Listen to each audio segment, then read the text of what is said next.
Hi hello அஸ்லாம் வலைக்கம் welcome to reviews kitchen. இன்றைக்கி ட்ரெண்டிங்காக இருக்க இஃபா சிக்கன் எப்படி செய்கிறதுன்னு பார்க்கலாம் வாங்க. அதுக்கு ஃபஸ்ட்டு நான் சிக்கன் பீசஸ் எடுத்து நல்லா கட் பண்ணிவிட்டு அதில் லெமன், சால்ட்டு, தென் பெப்பர் இதெல்லாம் சும்மா ஒரு ஹாஃப் ஸ்பூனுக்கு ஆட் பண்ணிவிட்டு நல்லா மேரினேட் பண்ணி சோக் பண்ணி வச்சுட்டு, நெக்ஸ்ட்டு மெயின் மசாலா இதுக்கு 2 ஸ்பூன் ஜிஞ்சர் கார்லிக் பேஸ்ட்டு, அதில் 1 ஸ்பூன் சில்லி பவுடர், தென் 1 ஸ்பூன் கொரியாண்டர் பவுடர், அது கூட கொஞ்சம் கொஞ்சமாக நம்ம ஜேபி சிக்கன் மசாலா, தந்தூரி மசாலா, கரம் மசாலா இதெல்லாம் ஆட் பண்ணிவிட்டு உப்பு, மஞ்சத்தூள் இது நல்லா ஆட் பண்ணிவிட்டு மிக்ஸ் பண்ணிவிட்டு, இப்போ அந்த சிக்கன் எடுத்து இந்த மசாலாலையும் நல்லா மேரினேட் பண்ணி சோக் பண்ணி வச்சுக்கிறோம். எவ்வளோக்கு எவ்வளோ சோக் ஆகுதோ அவ்வளோக்கு எவ்வளோ ஸ்பாஞ்சியாகவும் டேஸ்ட்டாகவும் நம்மளுக்கு கிடைக்கும். நெக்ஸ்ட்டு இதோட மெயின் சாசேஜ் இது எப்படி செய்கிறதுன்னு பார்க்கலாம். அதுக்கு நம்ம ஃபஸ்ட்டு 2 எக்கோட ஒயிட்டு, 3 பல் பூண்டு, கொஞ்சம் ஃப்ரெஷ் க்ரீம், தென் ஒரு 1/4 கப் மில்க்கு, சால்ட்டு, சுகர் எல்லாம்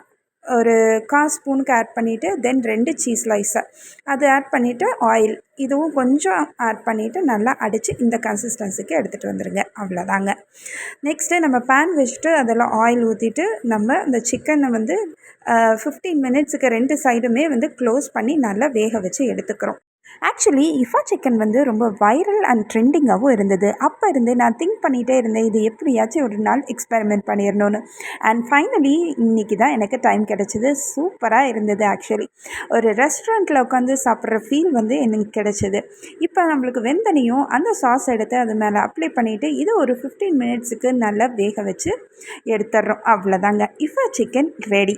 நான் பரோட்டா செஞ்சுருந்தேன். அந்த பரோட்டா, இஃபா சிக்கன் அண்ட் சாஸு எல்லாமே ஆட் பண்ணி சாப்பிட்டு சூப்பராக என்ஜாய் பண்ணோம் ஃபேமிலியே.